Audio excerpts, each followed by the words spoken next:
In 1803, one of the most important real estate transactions in world history took place. France, under Napoleon Bonapart, sold approximately 530 million acres of territory in the middle of North America to the newly founded United States. The reason for France's selling and the United States buying were varied, and they attracted considerable controversy on both sides of the Atlantic. But in the end, some deals are just too good to pass up. Learn more about the Louisiana Purchase, the reasons behind it, and how it shaped history on this episode of Everything Everywhere Daily.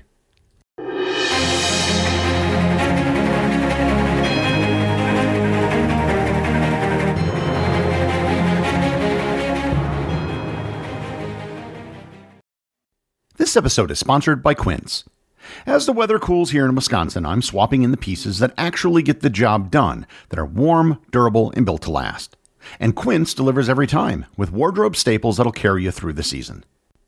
I've told you before about my duvet cover, my blanket, and my black cashmere sweater that I all got on Quince, all of which will be helping me get through this fall and winter. Quince has the kind of staples you'll actually want to wear and repeat, like classic fit denim and real leather and wool outerwear that looks sharp and holds up. By partnering directly with ethical factories and top artisans, Quince cuts out the middleman to deliver premium quality at half the cost of similar brands, and sometimes with even bigger discounts. Layer up this fall with pieces that feel as good as they look. Go to quince.com/daily for free shipping on your order and 365-day returns. Now available in Canada too. That's QUINCE.com/daily. Free shipping and 365-day returns. Quince.com/daily. This episode is sponsored by House of Atlas. I often get sent samples of products by companies that want to sponsor the podcast. So when House of Atlas wanted to send me a sample shaving kit, I said, sure, I'll try it. And honestly, I wasn't expecting much. When I got the package, I'd figure I'd give it an honest try. So to get the full experience, I also used the shaving cream that also came with it. I tried it, and to my surprise, it was the closest shave I've had since I had a straight edge razor shave from a barber in Istanbul. I went down to the local Target and bought myself a pack of House of Atlas razor refills. If you're interested in trying House of Atlas razors yourself, for a limited time they're offering 20% off site-wide plus free shipping at houseofatlas.com. Just use code EVERYTHING at checkout. That's HOUSEOFATLAS.com with promo code EVERYTHING for 20% off everything. Plus, House of Atlas is now available at Target stores nationwide. Stop wasting money and time on shaving products that don't look good, aren't effective, and cost way too much. Visit houseofatlas.com today, and trust me, you'll love it as much as I did.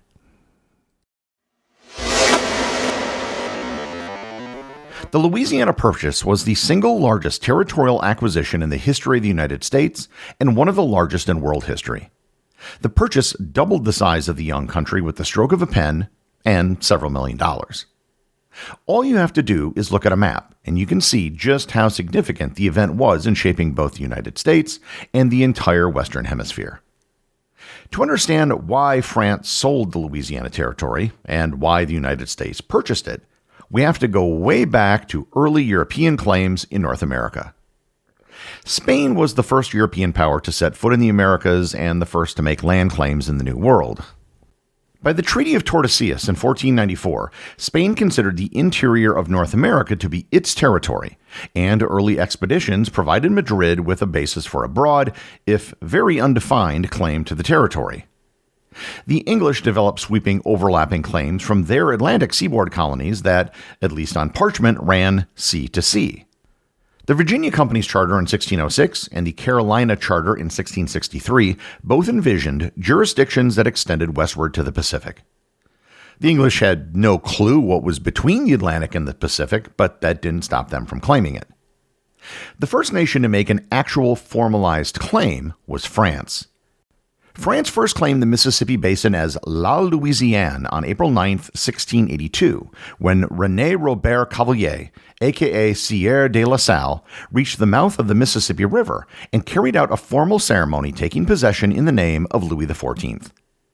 Other explorers, such as Louis Joliet and Father Jacques Marquette, had mapped parts of the river in 1673. Still, La Salle's act in 1682 was the first explicit French claim to the territory that later formed the Louisiana Purchase.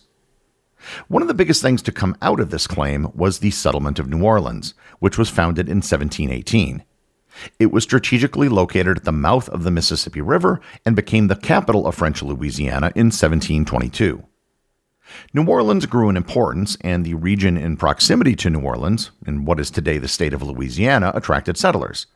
But the vast majority of the territory remained unsettled and unexplored. The territory changed hands on November 3, 1762, when France secretly ceded Louisiana west of the Mississippi River, along with New Orleans, to Spain in the Treaty of Fontainebleau, as compensation for Spain's losses in the 7 Years' War.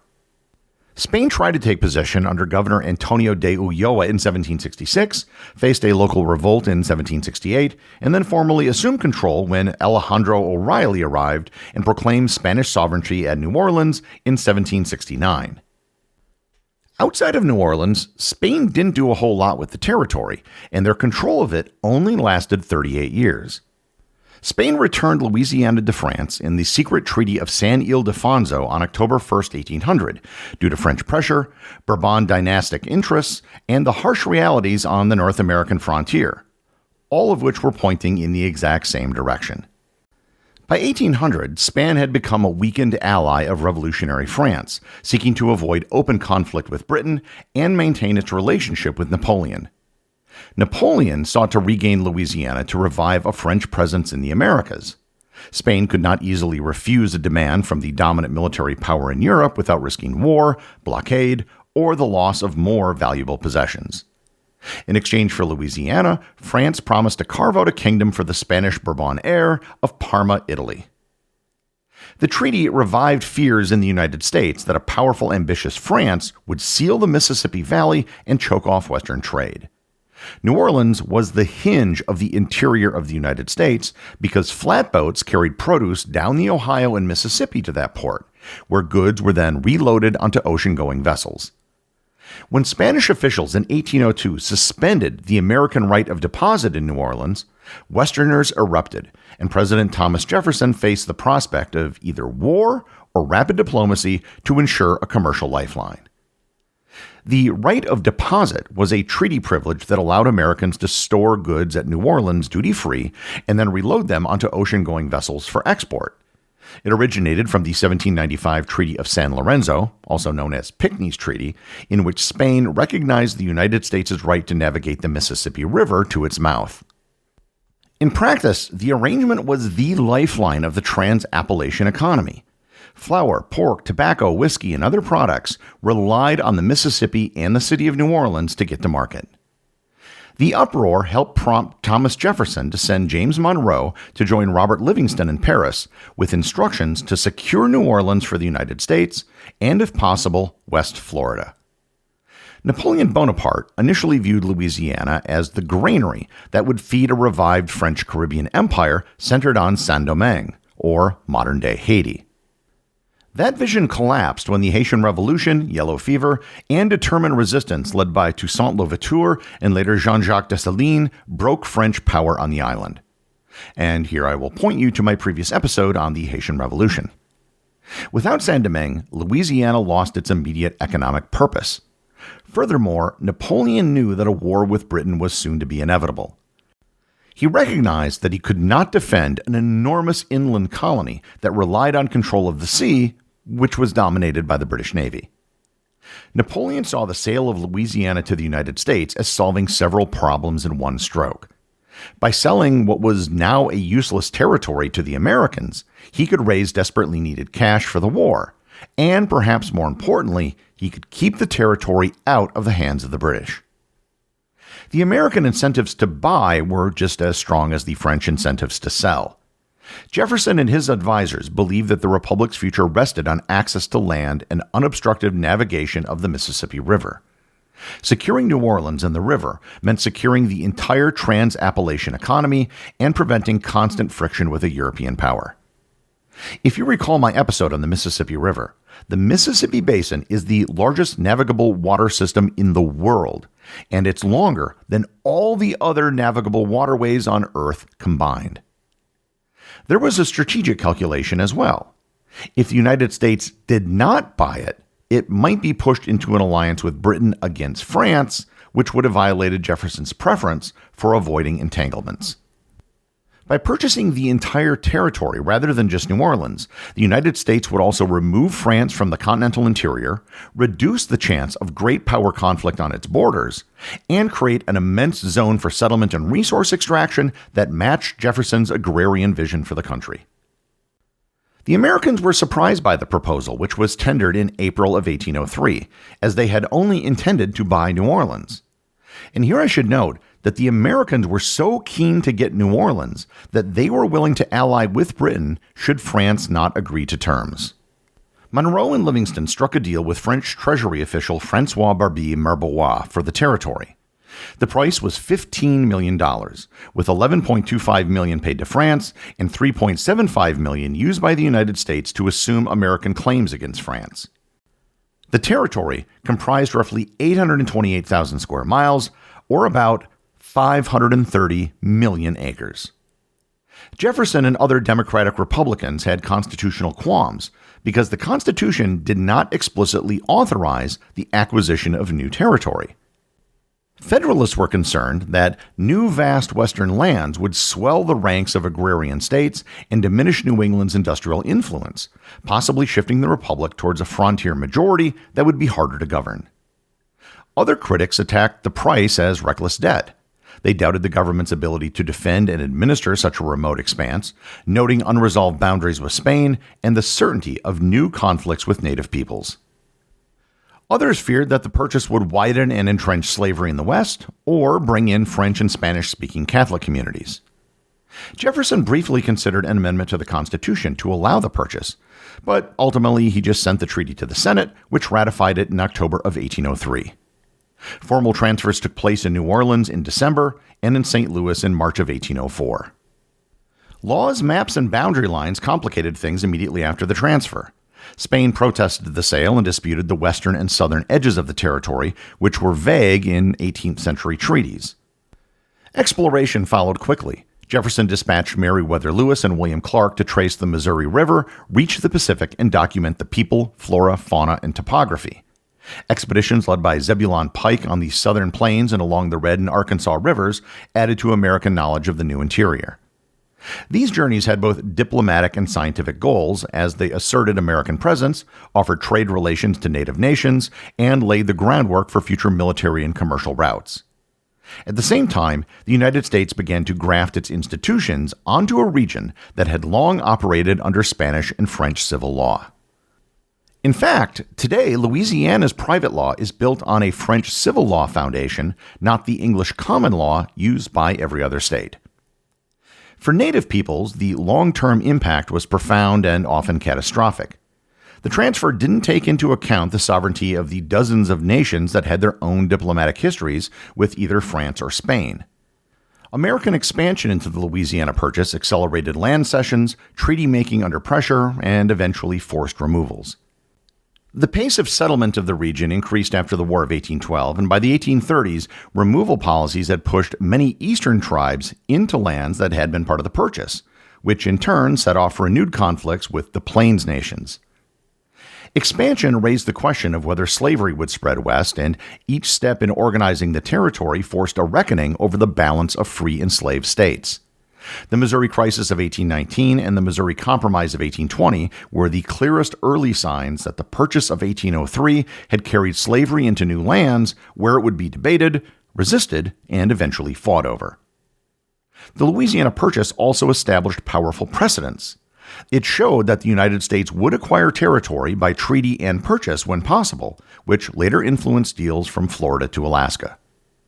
It also set the stage for the Monroe Doctrine in 1823 by removing a European power from the continent and bringing the United States to the Rocky Mountains.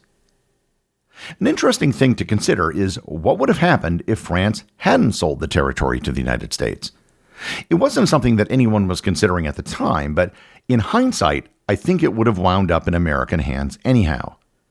Using the example of what happened in Texas, you probably would have eventually had settlers flooding into the territory from Ohio and Kentucky to start farms. The French were in no position to enforce anything over such a large territory. As the United States grew in the 19th century, they would have, within a few decades, been able to take New Orleans by force. and in fact, they did defeat the British at the Battle of New Orleans in 1815. The fact is, once the United States began to seriously grow, there was nothing any European power could do to hold on to territory that far inland. I want to close this episode with one of the most astonishing facts about the Louisiana Purchase: the price. The United States paid $15 million for 530 million acres, which averages out to 2.8 cents per acre. Adjusted for inflation, which is extremely difficult to do with prices that far back, the price is usually given at about $430 million today. However, $15 million was approximately 3% of the U.S. economy in 1803. So based on a similar percentage of the economy today, it would be around $930 billion. The current value of the Louisiana Purchase today, now that the land is mostly inhabited and developed, would be about $1.2 trillion just for the land. If you include all of the development and buildings, the value is probably closer to $40 trillion. However, these numbers should be taken with a massive grain of salt because these type of estimates are extremely difficult to calculate. And that, of course, is just the value today and doesn't include all the economic activity that has taken place over the course of over 2 centuries. The Louisiana Purchase stands as a pivotal moment when the United States transformed from a regional coastal nation into a continental power with hemispheric ambitions. It provided the territorial foundation for American economic development, facilitated westward expansion, and created the geographical framework for the modern United States. Thomas Jefferson called the Louisiana Purchase, quote, an ample provision for our posterity. And he was right.